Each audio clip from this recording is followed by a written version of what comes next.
These hands were made for killing, and that's just what they'll do. One of these days, these hands are gonna murder all of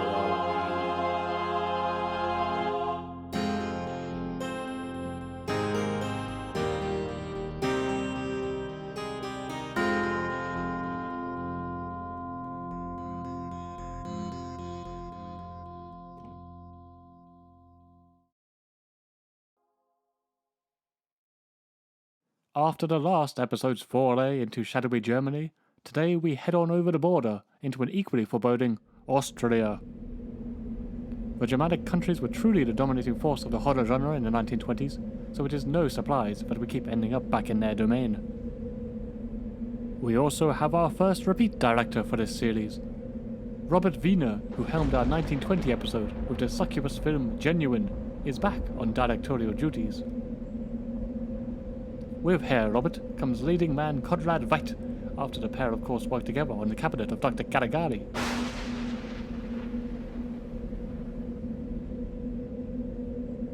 By this point, Conrad was carving quite a name for himself in the world of horror, and the hands of Orlac acts as a fantastic showreel for his talents. Conrad plays the protagonist, Paul Orlac, not to be confused with Count Orlok. He is far less monstrous than the Count and much better at playing the piano. In fact, the piano is his profession, and his skills with the ivory keys are well renowned. Paul is coming home via train. His wife will meet him at the station. All is well.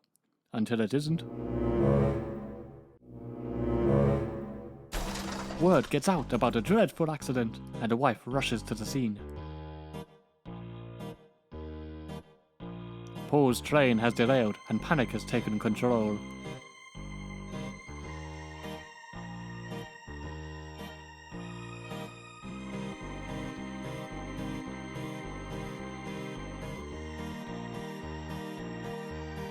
After a tense scene, she finds Paul alive but badly injured. Fate is a cruel mistress. What body part should be disfigured for this pianist in the accident? Well, of course, naturally his hands are scuppered.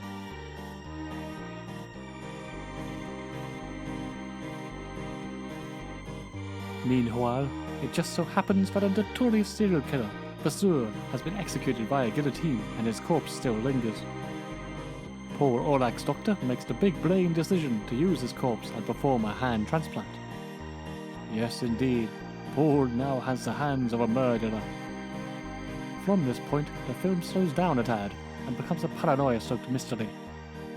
Paul is plagued by visions and nightmares of a spooky face and flattening hands.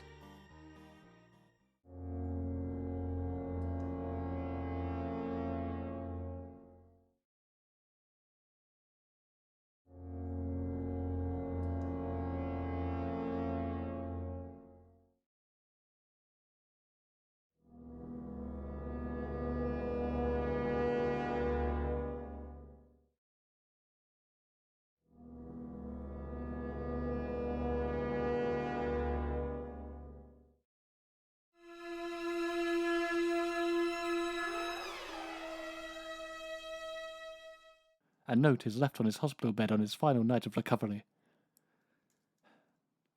He learns the truth about his new hands and begins to lose his mind.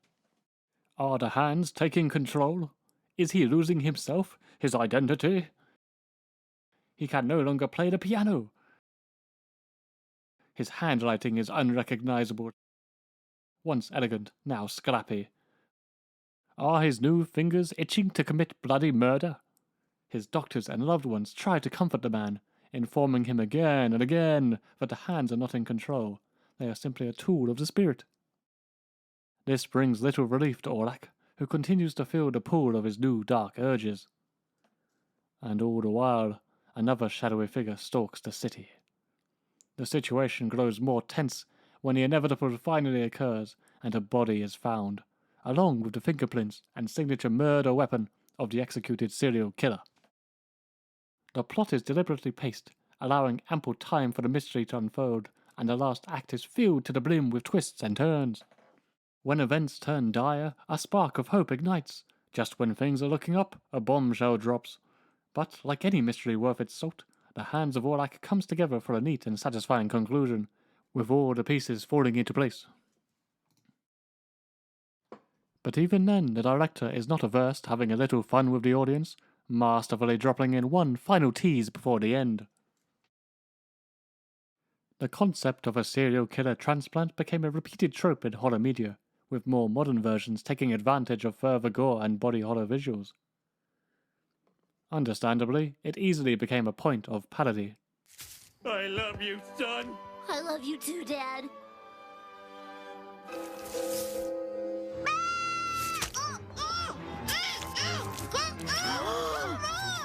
show you here! That's my face, you idiot! Idiot! Why, you little... However, the Hands of Orlac treats the premise with a sincerely serious tone. Despite the frequent use of wide, long shots, there is a relentless sense of claustrophobia, a constant feeling of being trapped. The villain here is not some outside force of evil, but appears to be coming from within the protagonist's own being. The pacing is slow, it takes its time, wallowing in the sad mystery, and all of Orlac's internal gloom. While he battles his obsessive fears, a subplot forms. His wife is secretly struggling with their financial ruin. Without his own hands, Paul Orlac has been unable to provide for the family, and now they risk bankruptcy and beyond. Beaten down by the uncaring powers that be, in this case, a group of old white creditors, Mrs. Orlac succumbs to the burden of financial worry. It's depressing and anxious as hell, but it reflects the grim recessions that hit Germany and similar countries in the early 20s, an era defined by breadlines, unemployment, and high inflation. The real-world horror of this situation is weaved ever so naturally into the main plot, and accentuates the running themes of lost control and helplessness. In my humble spooky opinion, compared to Vena's previous effort in this series, this film is a huge leap in improvement. Not only is the storytelling always engaging and focused, but the filmmaking on show is of another quality. Take the aftermath of the train crash, for instance. The editing creates a real sense of urgency, cutting relatively quickly between shots of rushing panicked citizens, as smoke and steam beautifully cloud the scene, starkly lit like graveyard fog.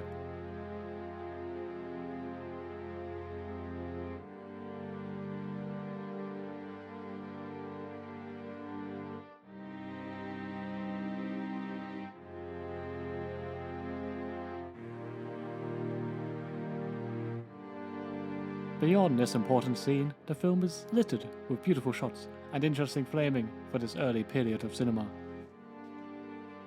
This film was but the first of many adaptations of the 1920 novel by Maurice Renard.